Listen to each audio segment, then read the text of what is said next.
할렐루야. 성도 여러분 반갑습니다. 오늘은 7월 6일 수요 예배 하나님 앞에 드리겠습니다. 주일을 지나고 3일째 여러분 잘 지내셨는지 궁금합니다. 저는 월요일날 부산에 출장을 갔다가 1박 2일간 회의를 하고 이제 점심시간 또 마치는 시간에 부산에 이제 우리 손자가 있어요. 그 손자인데 이제 가서 보고, 손자 이제 8개월 됐는데, 제가 안고 이제 기도하고, 또 이렇게 1시간 놀다가 이렇게 왔는데, 아주 행복한 시간을 가졌습니다. 부모가 되어서 손자를 만나니까 너무 이제 기쁘고 감사합니다. 우리가 이 땅에 살면서 하나님의 자녀로 살면서 또 예배를 통해서 하나님 아버지를 만난다는 그런 기쁨이 예배 가운데 있습니다. 오늘 예배 가운데 하나님의 은혜와 축복이 여러분 삶 가운데 함께 하시기를 기원하면서 오늘 수요 예배 기쁨으로 하나님 앞에 함께 들을 수 있는 시간에 들을 수 있기를 바랍니다. 먼저 예배 안내부터 드리겠습니다. 천하 사람이 구원받을 이름 예수 그리스도라는 주제로 사도행전 4장 1절에서 22절 말씀을 본문으로 해서 설교를 하도록 하겠습니다. 예배 순서는 묵도 찬송, 성경 봉독, 설교, 축도하는 순서로 진행을 하겠습니다. 그러면 다 같이 묵상기도 하심으로 7월 6일 수요 예배 하나님 앞에 드리겠습니다. 거룩하신 하나님 아버지, 이 시간에 또 주님 앞에 예배로 나옵니다. 사랑하는 성도들, 우리의 모든 삶이 세상에 있지만은 세상에서 하나님의 자녀로서 핏된 삶을 살아갈 수 있도록 항상 하나님의 말씀과 기도, 예배를 통해서 하나님의 은혜와 능력이 우리 가운데 함께하여 주시옵소서.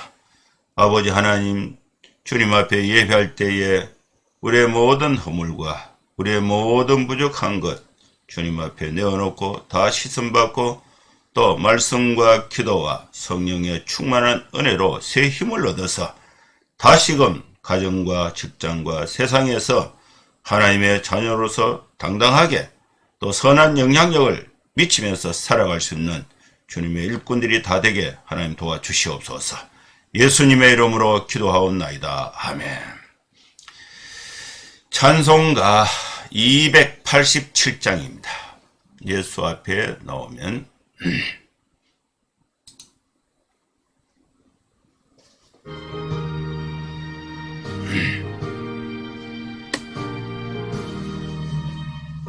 수 앞에 나오면 죄사함 받으면 주의 품에 안기어 편히 쉬리라. 우리 주만 믿으면 모두 구원 얻으며 영생 복락 멸류관 확실히 받겠네. 예수 앞에 나와서 은총을 받으며 마음의 기쁨 넘치어 감사하리라. 우리 주만 믿으면 모두 구원 얻으며 영생 복락 멸류관 확실히 받겠네.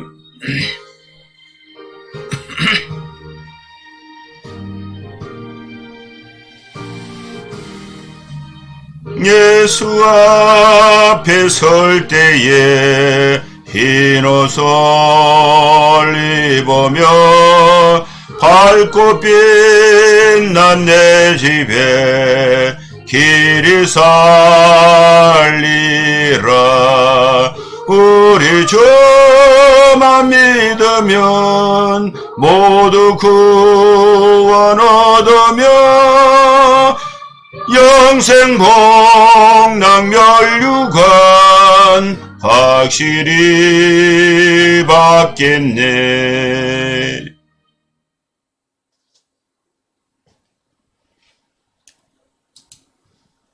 이제 하나님 말씀 사도행전 4장 1절에서 22절 말씀을 봉독하겠습니다.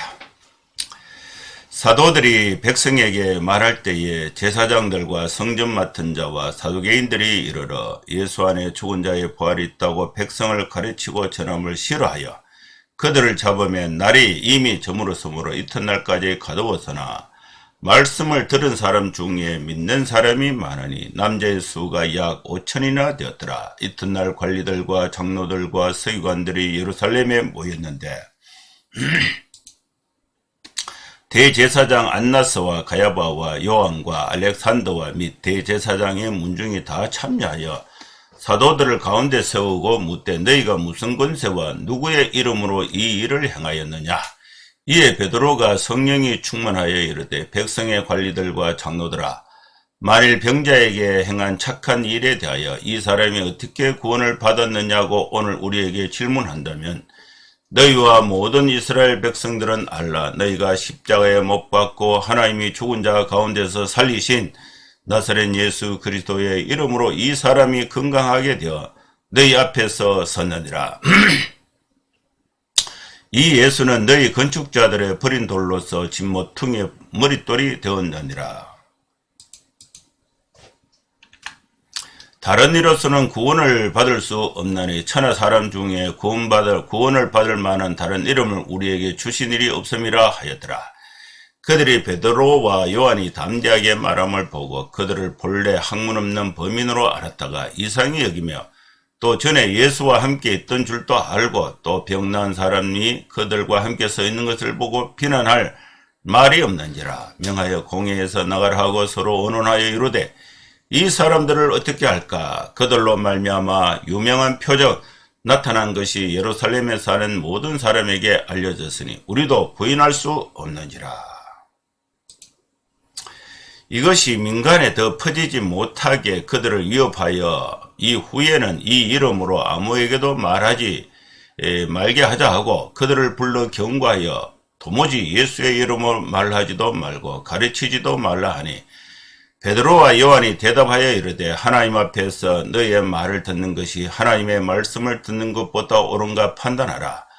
우리는 보고 들은 것을 말하지 않을 수 없다 하니 관리들이 백성들 때문에 그들을 어떻게 처벌할지 방법을 찾지 못하고 다시 위협하여 놓아주었으니 이는 모든 사람이 그 된 일을 보고 하나님께 영광을 돌림이라. 이 표적으로 병나은 사람은 40여세나 되었더라. 아멘. 오늘 이 말씀이 수요 예배에 하나님의 은혜를 사모하는 또 저와 여러분들에게 주신 하나님의 말씀입니다. 우리는 이 땅에 살면서 하루하루 많은 말을 하기도 하고 또 많은 말을 듣기도 합니다. 어떤 말을 듣느냐에 따라서 우리의 가치관과 또 우리의 행동이 영향을 받을 수가 있습니다. 우리가 비록 이 땅에 살고 있지만은 우리는 하나님의 백성들이고 하나님의 자녀들입니다. 그래서 우리는 하나님으로부터 주시는 말씀을 잘 듣고 또 그 말씀을 세상에 실천하는 것이 올바른 성도의 삶이 되고 그러한 삶을 살아갈 때에 가장 보람되고 행복한 삶을 살 수가 있는 것입니다. 오늘 하나님께서 우리에게 주신 말씀은 사도행전 4장입니다. 사도들 베드로, 야고보, 요한 11명의 사도들이 이제 부활하신 예수님을 만나고 그러나 예수님의 부활에 대해서 겁이 나서 말을 못하고 있다가 사도행전 2장에 성령의 강림, 성령의 충만을 받고 담대하게 예수님, 당신들이 십자가에 달아 죽인 예수를 하나님이 살리셨다. 하나님이 살리신 예수를 우리가 보았다. 이 일에 우리가 증인이다. 이 얘기를 예루살렘 거리, 예루살렘 성전 안에서 모인 사람들에게 담대하게 말을 시작하게 된 것입니다. 그러다 보니까 베드로의 말을 듣고 또 예수를 이제 로마의 사형수, 이스라엘 성전의 성전 모독자로 알고 있다가 그게 아니구나. 예수님이 참으로 하나님이시구나. 이 사실을 믿는 사람의 숫자가 늘어나게 된 것입니다. 백성들이, 사도들이 백성들에게 말할 때에, 그 말을 할 때에 제사장들과 또 성전 맡은 자, 사도개인들이 거기에 이제 베드로가 사람들이 모인 무리들 가운데 예수의 부활의 증인으로서의 담대하게 설교하고 있는데 거기에 제사장들, 또 성전 맡은 사람, 그 다음에 사두개인들이 이래 몰려온 것입니다. 그래서 이 사두개인들도 베드로의 설교를 듣고 사도들의 설교를 들었는데 이 사두개인들은요, 내세가 없다, 부활이 없다, 영이 없다, 현세주의자들입니다. 그런데 죽은 자가 부활했다, 이 말이 이제 사두개인들은 듣기가 싫은 거예요. 그래서 이 사두개인들이 예수 안에 죽은 자의 부활이 있다고 백성들을 가르치고 있는 이 사도들의 증언에 대해서 아주 싫어했고 그 내용도 싫어했고 또 사도들이 그걸 계속해서 설교하고 있는 것을 싫어해서 이걸 방해를 하기 시작한 것입니다. 그래서 이 사두개인들이 예수의 부활에 대해서 증인으로서 설명하고 있는 이 사도들을 잡아서 감옥에 가두었어요. 이튿날 그들을 잡아서 이제 날이 이미 저물어서 곧바로 이제 뭐 재판을 하거나 또 위해를 가하지를 못하고 이미 날이 저물었어요. 그래서 하룻밤을 이튿날까지 감옥에 가두어 둔 것입니다. 이제 이 방해꾼이 생겼죠. 사도개인들이 이제 사도들의 활동을 방해를 한 것입니다. 방해를 했는데 이미 사도들의 설교를 들은 사람들이 있어요. 이 사도들의 설교를 들은 많은 사람들, 들은 사람 중에 믿는 자가 많아졌습니다. 믿는 자가 많아졌는데 실제 숫자가 언급이 되어 있는데 남자가 한 5,000명이나 사도들의 설교를 듣고 예수님을 믿게 된 것입니다. 그 말씀이 4절에 있습니다. 말씀을 들은 자 중에 믿는 자가 많으니 남자의 수가 약 5,000이나 되었더라. 5,000명이 이 베드로의 설교, 사도들의 설교 듣고 예수님이 부활하셨다는 사실을 믿게 된 것입니다. 그리고 이제 감옥에는 이제 사도들이 갇혀 있고, 그런 날이 새고 이튿날이 되었어요. 이튿날이 되어서 관리들과 장로들과 또 서기관들이 예루살렘에 다 모였습니다. 그 중에 이제 대제사장이 안나스인데, 대제사장 안나스와 그 다음에 가야바, 그리고 요한, 그 다음에 알렉산더, 그 다음에 대제사장의 문중이 다 이제 참여해서 사도들을 불러놓고 감옥에 있는 사도들을 이제 불러내어서 여기서 이제 질문을 하는 것입니다. 당신들, 이 사도들 보고 당신들 무슨 이름으로, 무슨 권세와 누구의 이름으로 이 일을 행하였느냐, 이렇게 말을 하니까 베드로가 말을 하는데, 대답을 하는데 그 8절이에요. 베드로가 성령이 충만하여 이르되 백성의 관리들과 장로들아. 성령에 충만하니까 담대하게 되고 또 말하는 내용도 정확하고 또 논리도 있어서 영향력이 있는 말을 베드로가 하게 됩니다.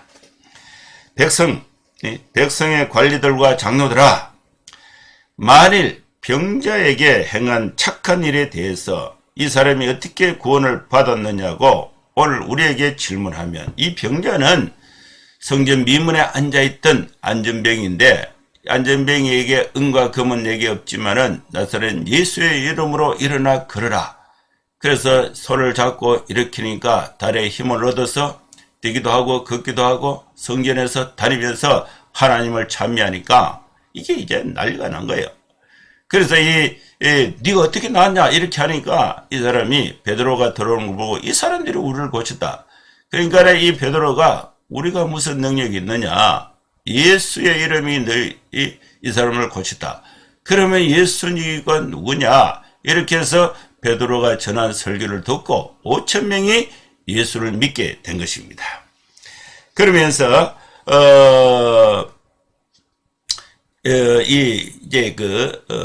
대제사장, 그 다음에 백성의 장로들, 백성의 관리들이 성전에서 베드로의 설교 듣고 그 세력이 너무 많아지니까 그걸 제재를 하기 위해서 베드로 보고 너는 무슨 권능, 무슨 이름으로 이 일을 하느냐, 성전에서 네게 설교할 권한을 줬느냐, 율법사 자격을 받았느냐, 신학교 나왔느냐, 목사 안수 받았느냐, 청빙이 됐느냐, 이렇게 막 따지니까 베드로가 그런 일이 전혀 없거든요. 그래서 이 베드로가 그에 대해서 어떻게 이 병자가 안전병이가 일어나서 구원을 받았냐, 누구의 이름으로 구원을 받았냐, 거기에 대해서 질문을 한다면은 내가 확실하게 대답을 할 수 있다. 이게 베드로의 설명입니다. 너희와 모든 이스라엘 백성들은 알아야 한다. 당신들이 십자가에 못 박고 하나님이 죽은 자 가운데서 살리신 나사렛 예수 그리스도의 이름으로 이 사람이 건강하게 되어서 너희 앞에 서게 되었다. 이 예수님은 어떤 분이신가? 너희 건축자들의 버린 돌로서 집 모퉁이의 머릿돌이 되었다. 건축자들이 이제 예루살렘 성전을 지키고 있는 대제사장들, 이스라엘 백성들이에요. 근데 예수님을 십자가에 못 박혀서 죽여서 버리게 된 것입니다. 근데 버린 그 돌이 집을 짓는데 모퉁이의 머릿돌이 되었다. 모퉁이의 머릿돌은 이쪽 방향과 이쪽 방향을 연결하는, 인간의 측면과 하나님의 측면을 연결하는 모퉁이의 머릿돌. 그래서 인간을 하나님과 연결해서 구원에 이르게 하는 메시아 역할을 예수님이 하게 됐다는 것을 말씀하고 있습니다. 그러면서 이제 베드로가 다른 이로서는 구원을 받을 수가 없다. 천하인간의 구원을 받을 만한 다른 이름을 우리에게 주신 일이 없다. 여러분, 천하인간의 오고 오는 모든 세대에 5대 양 6대주에 걸쳐있는 다양한 민족의 사람들이 구원을 받는 이름은 예수 그리스도 한 분밖에 없습니다. 다른 이로서는 구원을 얻을 수가 없습니다. 예수의 유일성에 대해서 베드로가 명확하게 설명을 한 것입니다. 그래서 이제 다른 이로는 구원을 받을 수가 없다. 천하 인간의 구원을 받을 만한 다른 이름을 우리에게 주신 일이 없다. 여러분, 다른 어떤 신을 섬겼어도 구원에 이를 수가 없습니다.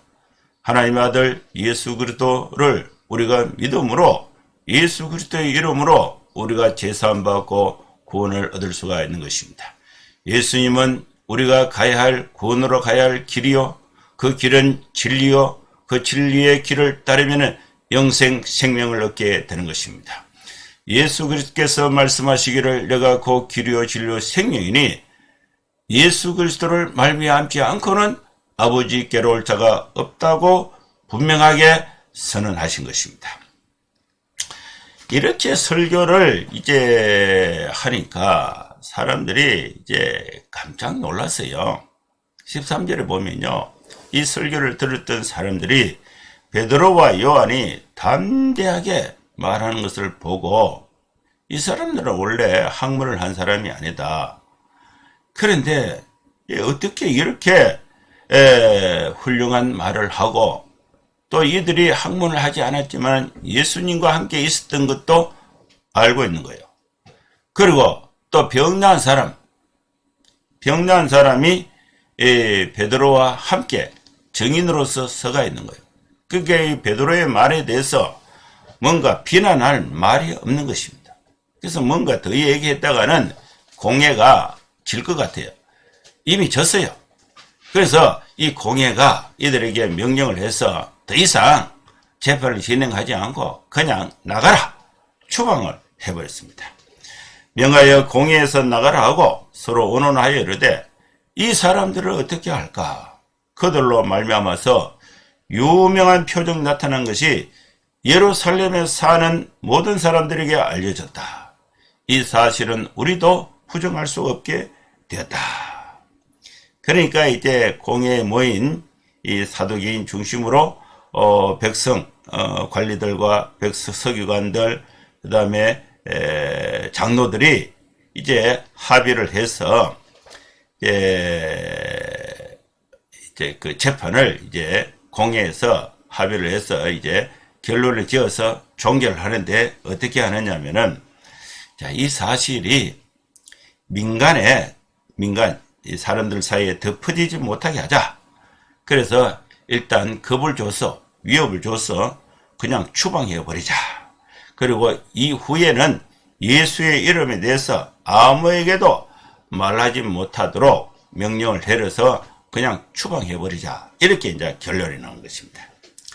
그래서 이제 그들을 불러서 베드로, 야고보, 요한 사도들을 불러서 경고합니다. 경고인데 첫 번째 경고가 뭐냐? 너는 무조건 예수의 이름에 대해서는 말하지 마라. 말 자체를 하지 마라. 두 번째는 예수의 이름에 대해서 가르치지도 말라. 이렇게 이제 명령을 한 것입니다. 근데 이 명령은 사내들인 공회의 명령이니까 당시의 최고의 권력기관의 명령과 같은 것입니다. 그들을 불러 경고하여 도무지 예수의 이름으로 말하지도 말고 가르치지도 말라. 우리 같으면 이제 그 풀어주는 것에도 고마워서 그냥 한숨 쉬고 그냥 도망을 갈 수도 있지 않겠나 이런 생각이 드는데, 제가 옛날에 그 중국 단둥 압록강 건너편, 이제 건너편은 북한 쪽에는 신의주 쪽이 되고 건너편에는 중국 쪽에는 단동이 돼요. 거기에 압록강 철교가 있는데 거기에 한번 갔는데 우리가 만나고자 했던 선교사들이 아무도 없는 거예요. 그래서 우리는 몰래 사진만 찍고 그 구경하고 이렇게 돌아오는데 어떻게 되냐 하니까 우리가 도착하기 전 2주 전에 중국 공안들이 선교사들을 전부 검색을 해서 몇 사람 잡아갔다는 거예요. 잡아가니까 이게 위험하잖아요. 그래서 단둥에 선교사들이 수백 명 있었는데 전부 다 다른 지역으로 다 가버렸다는 것입니다. 물론 이제 그것이 잘못됐다는 건 아니에요. 지혜롭게 이제 그 환경을 대처하는 거 당연해요. 그런데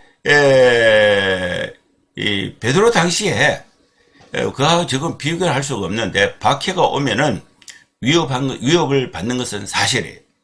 그리고 권 있는 기관에서의 명령을 하면은 그 명령을 어겼을 때에 주변의 사람들이 고발을 하면은 법의 집행이 되면은 고난을 받는 것은 확실합니다. 그런데 그들을 불러서 경고해서 도무지 예수의 이름으로 말하지 마라. 예수의 이름으로 말하지 말고 가르치지도 말라. 이렇게 해서 추방이 됐는데 여기에 베드로와 요한이 곧바로 그러면 알겠습니다. 우리를 풀어준 것만해도 감사합니다 하고 이게 도망을 간 게 아니고 여기서 베드로와 요한이 이 판결에 대해서 답변을 하는데 뭐라고 답변을 하느냐면은 19절입니다. 베드로와 요한이 대답하여 이르되 하나님 앞에서 너희 말 듣는 것이 하나님의 말씀을 듣는 것보다 옳은가 판단하라. 당신들의 말이 있고 하나님의 말씀이 있다. 그러면 하나님의 말씀 듣는 것이 옳은가? 하나님의 말씀을 거부하고 당신들의 말 듣는 것이 옳은가 판단하라. 그러면서 베드로와 요한 사도들은 뭐라고 말하느냐? 우리는 보고 들은 것을 말하지 않을 수 없다. 우리는 예수의 이름으로 병을 고치고 예수의 이름으로 또 우리가 병을 고쳤다. 그걸 보기도 하고 듣기도 하고 또 내가 예수의 이름으로 실행했는 증인인데 이거 당신들이 하지 마라 한다고 안 하고 하나님의 말씀 듣는 것이 당신들 말 듣는 것보다 더 권위가 있다. 그래서 우리는 계속해서 예수의 이름으로 말하고 예수의 이름을 가르치겠다. 이것이 이제 공의 판결에 대한 베드로 요한의 반응이었습니다. 관리들이 이제 백성들 때문에 이제 반항을 했잖아요. 거부했잖아요. 그런데 관리들이 곧바로 이제 베드로하고 사도들을 벌을 줘야 되는데 그 재판 과정을 이제 백성들이 다 듣고 있으니까 베드로의 말이 맞거든요. 그래서 이 백성들의 반응이 두려워서 이 관리들이 베드로를 징계하지 못하고 그냥 놓아준 것입니다. 관리들이 백성들 때문에 그들을 어떻게 처벌할지 방법을 찾지 못하고 다시 금만 주고 위협을 주어서 놓아주었습니다. 이는 모든 사람들이 그 된 일을 보고 하나님께 영광을 돌리게 된 것입니다.